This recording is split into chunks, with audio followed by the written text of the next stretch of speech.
The Witcher universe expands. A plot to overthrow a kingdom. A journey begins. Hello, entertainment enthusiasts. This is Ray, and this is the Fandom Realm. And today I am reviewing episode 1 of Witcher Blood Origin. As always, this is a spoiler review, so just be warned. With that, basically this is going to be probably a much shorter than usual recap and review. I'm basically trying to get it around 10 to 13 minutes. So hopefully we can keep it in that time period. Now, I also will just let everybody know I have watched all 4 episodes, and so I'm going to try to keep everything I talk about just confined to the episode we are currently on. So, episode 1 of The Witcher Blood Origin starts out with a big battle. As a sword looks like it is set to fall and kill some cowardly man, we're going to see that is actually Jaskier. Of course, he is from the regular Witcher series. Time is suddenly going to freeze for everyone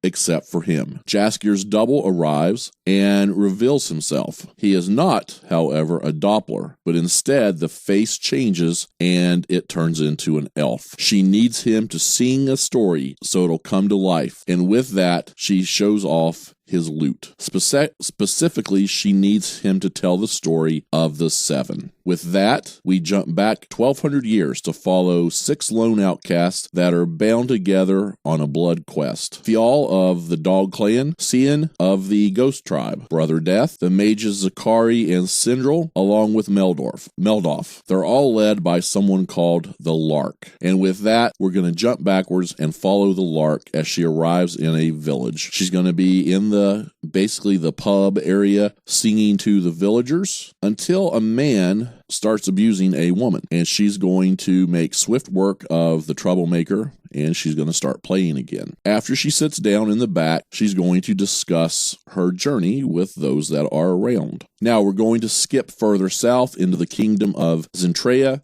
The newly crowned King Alvitter tours the lowborn streets, where we meet Fial and are reminded again that he's part of Dog Clan. He saves the royals from an attack and manages to secure the palace, and he also ends up sleeping with the queen-to-be, Princess Merwin. Unfortunately, he is discovered by several of his brothers, betraying his oath and forced into exile. With Fial gone, Merwin's brother has found a worthy suitor for her. The king of Prussia is a widower, and a marriage between these two kingdoms would make him amenable to signing a long-term secure peace agreement. Now, with that, going back to the Lark, her little stunt in the tavern is going to end up getting her locked up in the town prison. There, she finds Fial for company, who has also been grabbed. She's not happy given they have a history together following a battle where he took her cousin's eye, but times have changed. Lark points out that she's a Raven Clan bard now, and as we know, Fial is in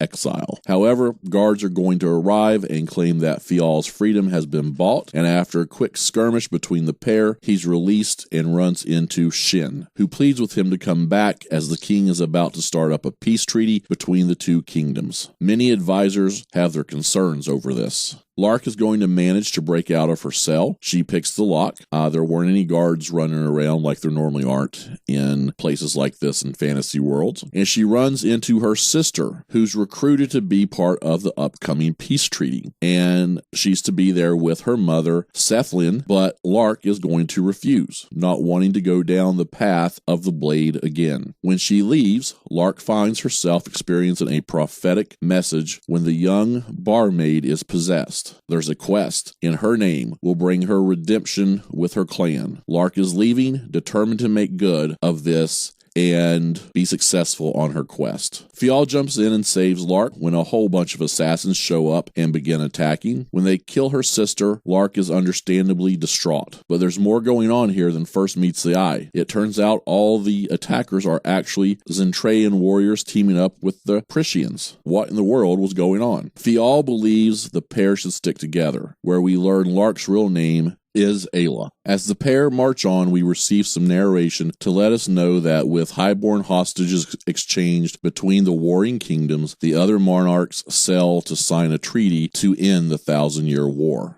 King Midir and his Raven Clan warriors, along with Queen Nira and her Serpent Clan warriors, listen as Alvatir, the brave architect, steps up. He gives a big speech about how they're all going to be unified together and calls upon the leaders to join with him. Unfortunately, that doesn't play out that way. We're going to get introduced to a giant CGI beast that shows up, conjured by Baelor, who single-handedly wipes out all three kingdoms' leadership. The new Golden Empire is now at Merwin's command, who has a lot of blood on her hands after killing so many people. Apparently, this was her destiny to murder all these government officials.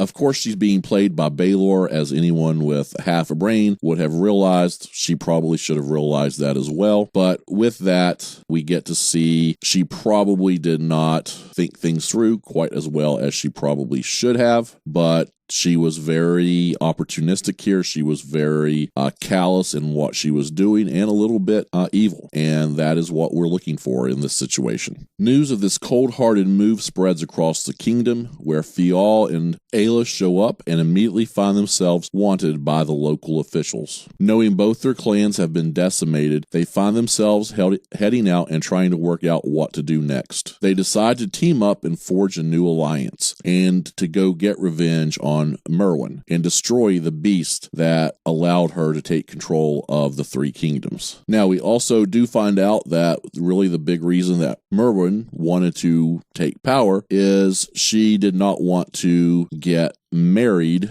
to the king of Prussia. Basically, she felt like she was being thrown aside and she had a lot bigger destiny to fulfill. And so that sort of led her in on this plot to overthrow her brother and the leaders of the other countries. She's also wanting to get into Baelor's plan to use gateways to conquer worlds in order to civilize them and bring a new beginning for them all. Baelor has an insatiable lust for power, and it brings him before the highest powers in other dimensions, who he is actually working with. But Merwin doesn't know this. There's also an imprisoned mage named Sindril, and Sindril is imprisoned because he is working on basically the code to figure out how to work these gateways and how to travel between them. Somehow Baelor put together this almost gel cell that is supposedly takes away people's magic,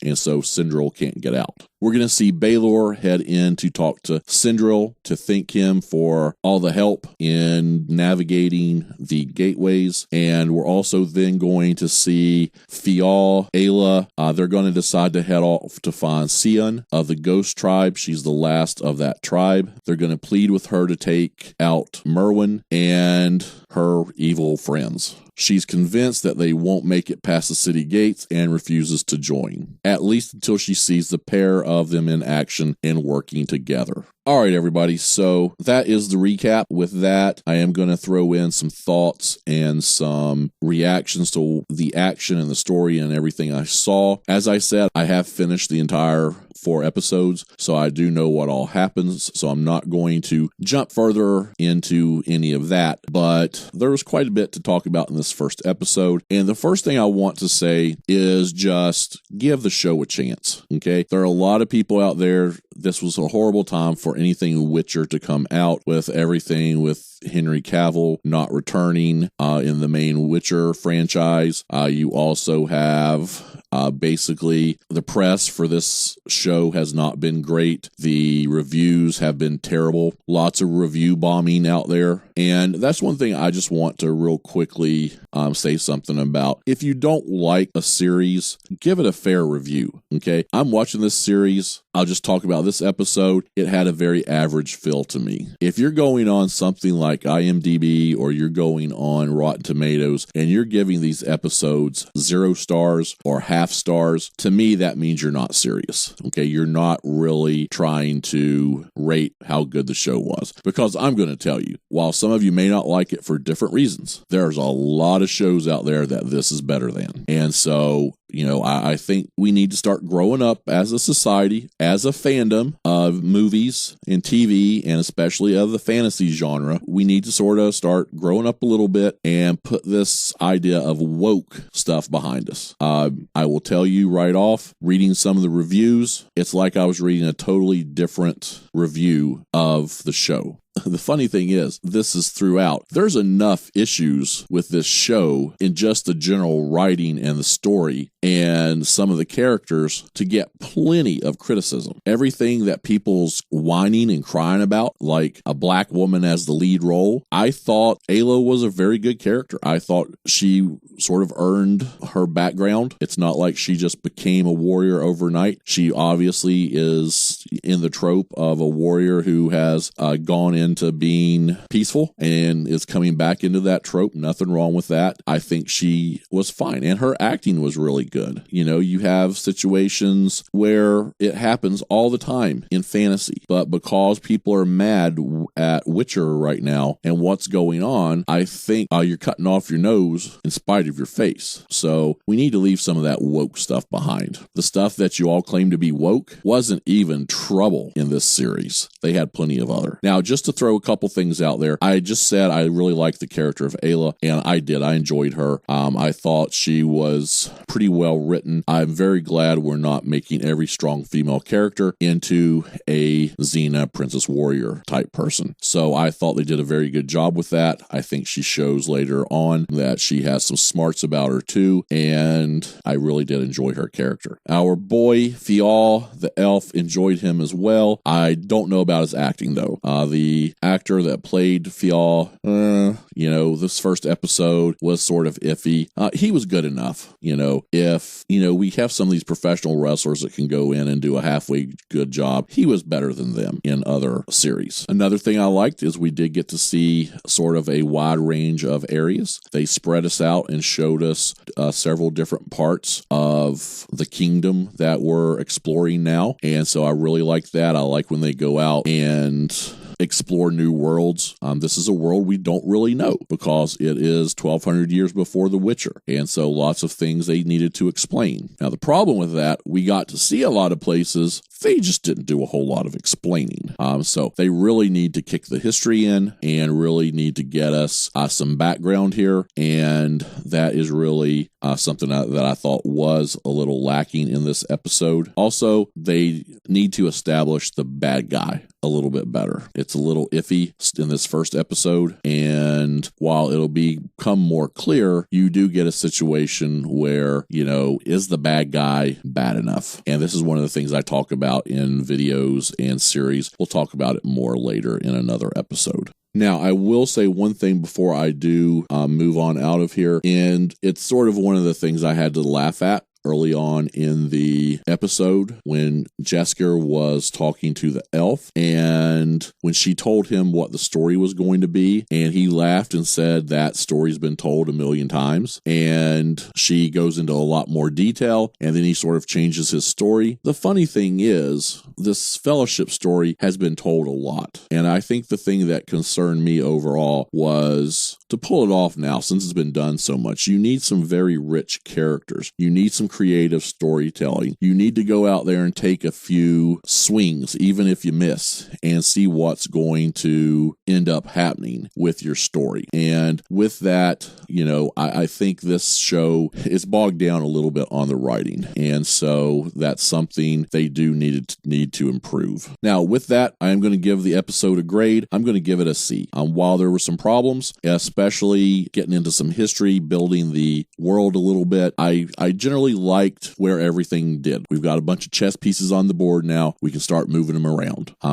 Most of the acting was solid. It's just the writing did worry me after watching this first episode and knowing that this is retelling this story 103,000 times. And so we got to see what happens. Now, with that, I hope everybody enjoyed the review, even if you don't agree with it. So please subscribe to the channel, like the video, and comment below. And I'll see you next time on the Fandom Realm.